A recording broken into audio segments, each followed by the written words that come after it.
ఈ రోజు మనం హిరణ్యకశిపుడు తన సొంత కుమారుణ్ణి చంపాలనుకున్నాడు. దీని వెనుకున్న కథ తెలుసుకుందామా? పూర్వం హిరణ్యకశిపుడు అనే ఒక శక్తివంతమైన రాక్షస రాజు ఉండేవాడు. అతను బ్రహ్మదేవుని నుండి ఒక అద్భుతమైన వరాన్ని పొందాడు. పగలు లేదా రాత్రి, ఇంట్లో లేదా బయట, భూమిపై లేదా ఆకాశంలో, మనిషి లేదా జంతువు ఏ ఆయుధంతోనూ తనకు మరణం ఉండకూడదు. ఈ వరంతో అహంకారంతో నిండిన హిరణ్యకశిపుడు తనను మించిన వాడు లేదని, తానే దేవుడని ప్రకటించుకున్నాడు.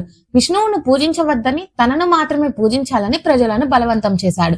అయితే విచిత్రంగా అతని సొంత కుమారుడు ప్రహ్లాదుడు మాత్రం పుట్టుకతోనే విష్ణు భక్తుడు.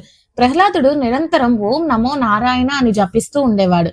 కుమారుడు తన ఆజ్ఞలను ధిక్కరించి విష్ణువును పూజిస్తున్నాడని తెలిసిన హిరణ్యకశిపుడు తీవ్ర ఆగ్రహానికి గురయ్యాడు.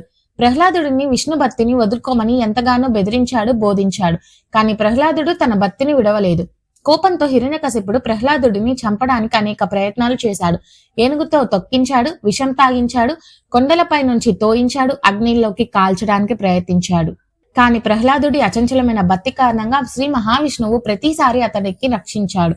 చివరికి హిరణ్యకశిపుడు ప్రహ్లాదుడిని పిలిచి, నీ విష్ణువు ఎక్కడున్నాడు? స్తంభంలో ఉన్నాడా అని అహంకారంతో అడిగాడు.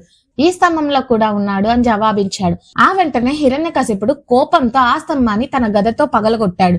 ఆ స్తంభం నుండి నరసింహస్వామి సగం మనిషి సగం సింహ రూపం భయంకరమైన రూపంతో ప్రత్యక్షమయ్యాడు. నరసింహుడు హిరణ్యకశిపుడిని తన తొడలపై పడుకోబెట్టుకొని సంధ్యా సమయంలో పగలు కాదు రాత్రి కాదు, ఇంటి గడప వద్ద, ఇంట్లో కాదు బయట కాదు, తన పదునైన గోళ్లతో, ఆయుధం కాదు, చీల్చి సంహరించాడు. ఇలా భగవంతుడు తన భక్తుడైన ప్రహ్లాదుడిని రక్షించాడు మరియు హిరణ్యకశిపుడి వరాన్ని ఏమాత్రం అతిక్రమించకుండా సంహరించాడు. ఈ కథ అచంచలమైన భక్తి, భగవత్ రక్షణ మరియు ధర్మాన్ని నిలబెట్టడం అనే విషయాలకు నిదర్శనంగా నిలుస్తుంది. ఈ కథ మీకు నచ్చిందని ఆశిస్తున్నాను. అలానే మీకు కూడా నచ్చినట్టయితే ఓం నమో నారాయణ అని కామెంట్ చేసి సబ్స్క్రైబ్ చేసుకుంటారని కోరుకుంటున్నాను.